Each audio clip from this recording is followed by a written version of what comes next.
Vamos para a teoria geral dos recursos. Vamos aqui para a parte que mais cai em relação ao juízo de admissibilidade recursal, que é o preparo. Olha o que acontece, galera, em relação aos recursos. Nós temos duas análises que são feitas em relação a eles. A primeira análise que o Poder Judiciário faz em relação ao recurso que eu interpus é para saber se eu preenchi os requisitos para a própria utilização do recurso. Se eu interpus o recurso correto, no prazo adequado, se eu fiz os pagamentos devidos, ou seja, se eu me vali corretamente daquela espécie recursal. Essa é a primeira análise que o Poder Judiciário faz. Será que o Bruno interpôs o recurso corretamente? Se o Bruno tiver interposto o recurso corretamente, eu vou admitir esse recurso e vou passar para a segunda análise, que nós chamamos de mérito do recurso. Na segunda análise, o tribunal vai verificar se eu tenho razão ou não naquilo que estou pleiteando, naquilo que eu estou falando. Ou seja, nessa segunda análise, o Poder Judiciário vai verificar se realmente a sentença tem que ser modificada ou não, como o Bruno está falando. Então, quando a gente interpõe o recurso, a gente passa por essas duas fases, essas duas análises, esses dois juízos que nós falamos. O primeiro juízo nós chamamos de juízo de admissibilidade. Nós vamos ver se o recurso pode ser admitido.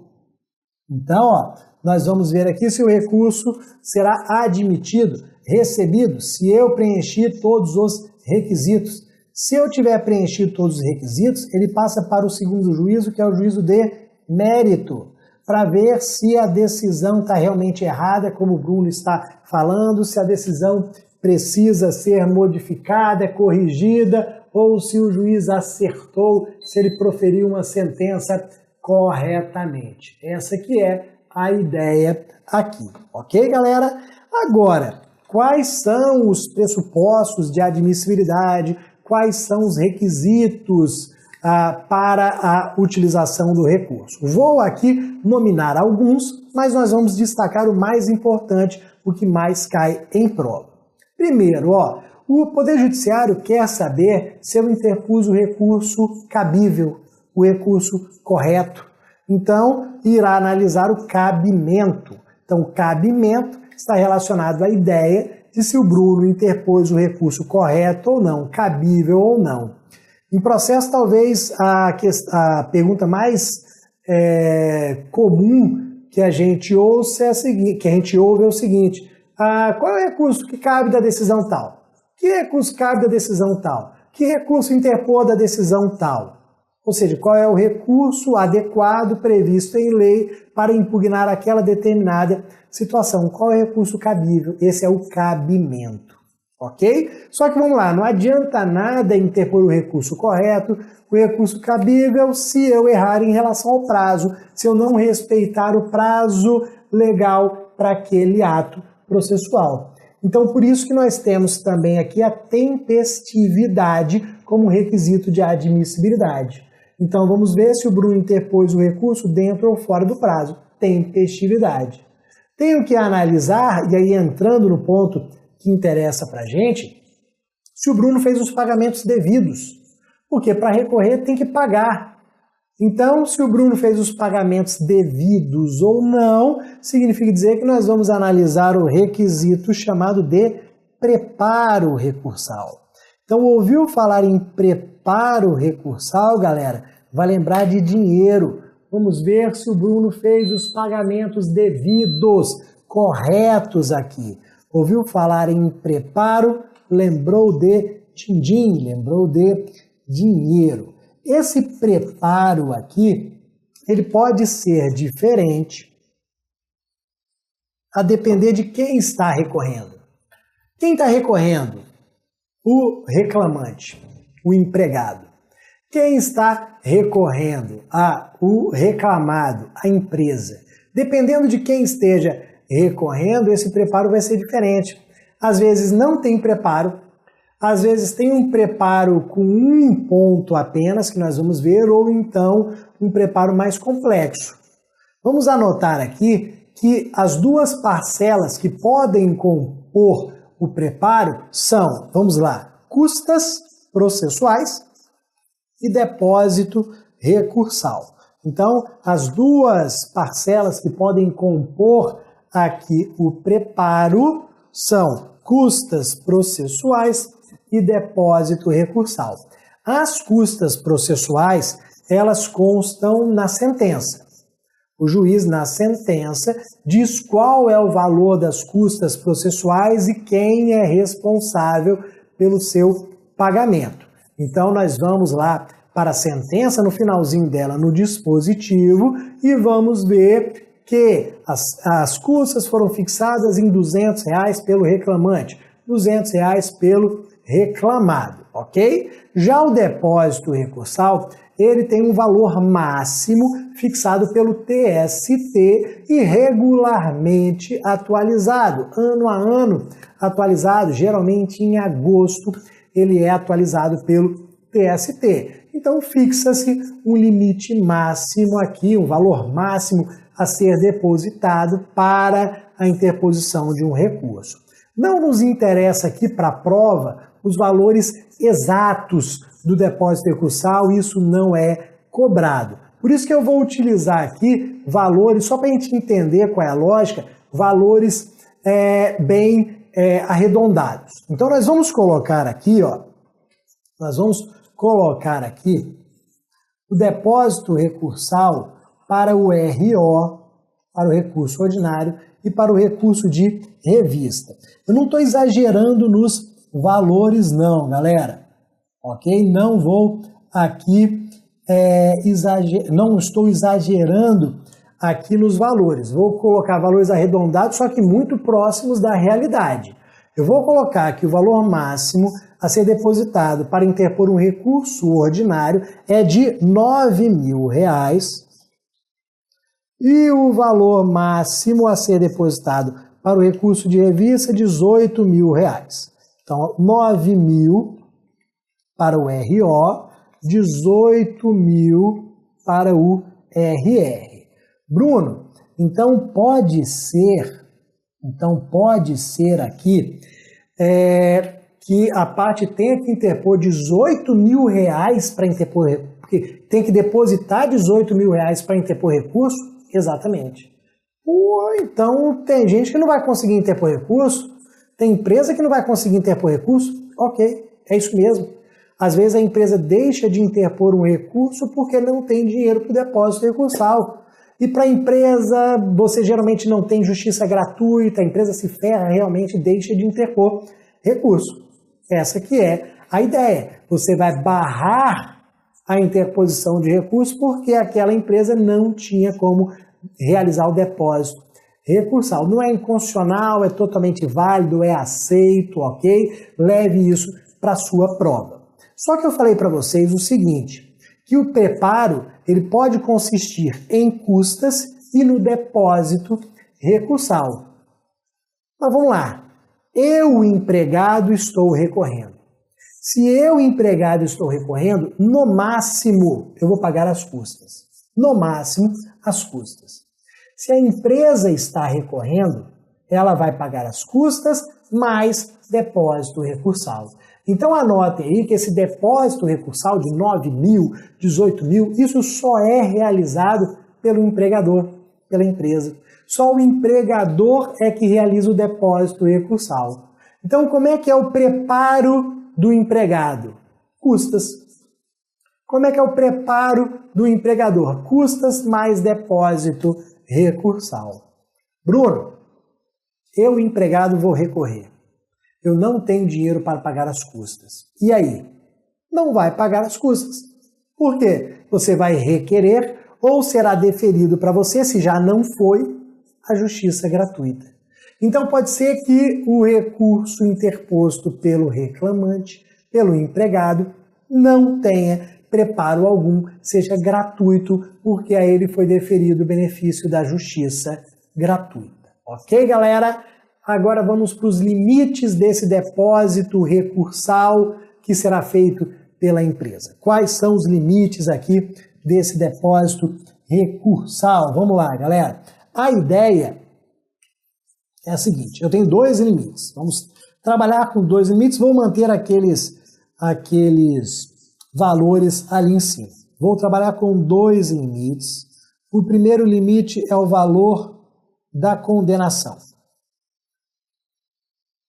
Primeiro é o valor da condenação, depois é o valor limite fixado pelo TST. Então, qual é a ideia? Ninguém vai depositar para recorrer o valor superior à condenação. Ninguém deposita mais do que o valor da condenação para recorrer. Não faz sentido. Para que eu vou depositar R$8.000 se a condenação foi de 5? Porra, não faz sentido. Não vou depositar mais do que o valor da condenação. Esse é o primeiro limite. E eu também não vou depositar mais do que aquele limite fixado pelo TST, aquele teto fixado pelo TST. Ninguém vai depositar, portanto, mais do que R$9.000 para um RO. Ah, mas a condenação foi de R$1 milhão. Problema, não vai depositar mais que 9 mil. Ninguém vai depositar mais que R$18.000 para um recurso de revista. Então esses são os dois limites que nós vamos trabalhar ao mesmo tempo. Valor da condenação, não deposita valor superior à condenação e não deposita valor superior ao limite, ao teto fixado pelo TST. Aí com base naqueles valores ali, 9 mil o recurso ordinário e 18 mil para o recurso de revista, nós vamos tratar aqui de alguns exemplos. Vou colocar algumas condenações aqui embaixo para a gente exercitar. Vamos lá, ó. Primeira condenação, 5 mil. Segunda condenação, 8 mil. Depois, 15 mil. Depois, 50 mil. E por fim, 100 mil. Por fim, R$100.000. Então, 5 mil, 8 mil, 15 mil, 50 e 100 mil reais. Aqui são condenações que foram fixadas por sentença, ok, galera? Então, eu vou interpor recurso da sentença. O recurso que eu vou interpor da sentença é o RO, ok? Então, nesse meu exemplo aqui, a ideia vai ser observar aquele limite máximo de 9 mil do RO, que é o recurso que a gente interpõe de sentença. Vamos lá, ok? Então, sentença, primeiro, condenou ao pagamento de R$5.000. Quanto que você vai depositar no RO, galera? Vai depositar 9 mil? Não. Para que eu vou depositar 9 mil se a condenação foi de 5 mil? E eu não deposito o valor superior da condenação. Então, ó, se a condenação foi de 5, eu vou depositar R$5.000. Pergunto, depositei valor superior à condenação? Não. Depositei mais do que o limite fixado pelo TST para o RO? Não. Então tá beleza. Condenação de 8 mil, deposito quanto? 8 mil. Depositei valor superior à condenação? Não. Fixei valor superior ao limite do TST? Também não. Então vou lá, deposito os 8 mil. Agora vamos para a condenação de 15. Condenação de R$15.000. Quanto que eu vou depositar? Vamos lá, ó. Vou depositar R$9.000. Por que eu vou depositar 9 mil?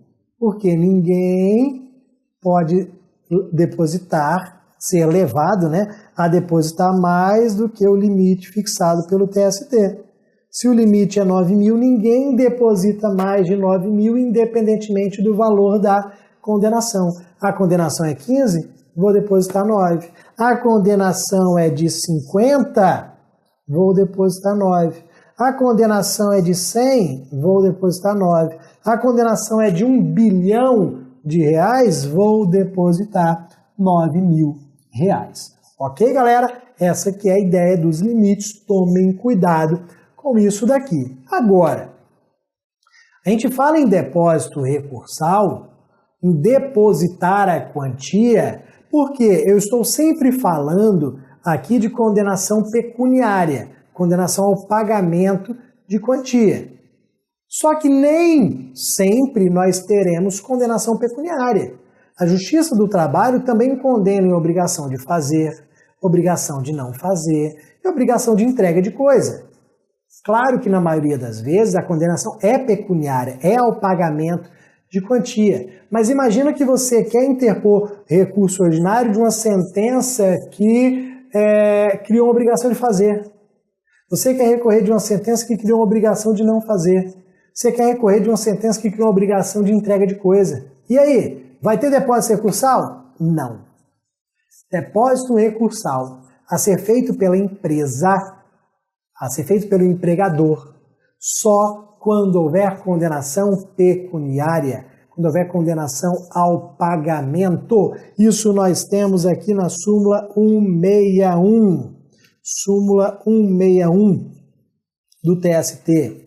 Depósito recursal, galera, só se a condenação for pecuniária, só se a condenação for ao pagamento de quantia. Tomem muito cuidado com esse ponto aqui, ok, galera? Depois, último ponto sobre depósito recursal, só que o mais importante, porque foi alterado em 2017. Em 2017 nós alteramos a OJ 140. Ok? O que ela fala? Ela fala na complementação das custas e do depósito recursal. Hoje, 2017, com a alteração já de 2017, essa OJ 140 permite a complementação das custas e do depósito recursal. Isso daqui, galera, é uma inovação no processo do trabalho. Hoje é possível complementar custas e depósito recursal quando você fizer o valor, fizer o pagamento a menor, quando você errar, quando você depositar menos que deveria depositar. Há pouco tempo atrás, não podia complementar nada. Há pouco tempo atrás, se tivesse uma diferença de centavos, já era. Não era possível complementar. Aí nós passamos por uma pequena evolução que permitia a complementação de custas. Com a entrada em vigor do novo CPC, o processo do trabalho passou a admitir a complementação de custas. Agora, em 2017, vem a OJ e fala o seguinte, pode complementar custas e pode complementar depósito recursal.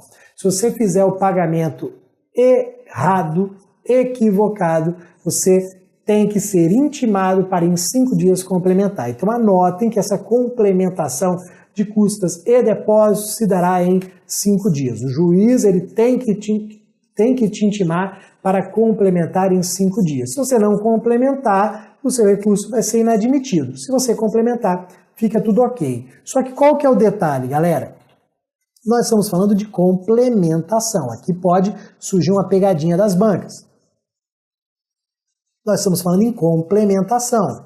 Complementação é para quê? É para quem fez o pagamento a menor. Não é para aquele que não fez o pagamento. Caraca, esqueci de pagar custas. Putz, esqueci de pagar custas. E agora? Já era. Uma coisa é você pagar a menor. Pagar errado, pagar menos. Quem paga menos pode complementar. Quem não paga, quem esqueceu, quem não fez, já era. Não há esse prazo. Isso pode ser uma pegadinha na sua prova, no seu TRT. Ok, galera?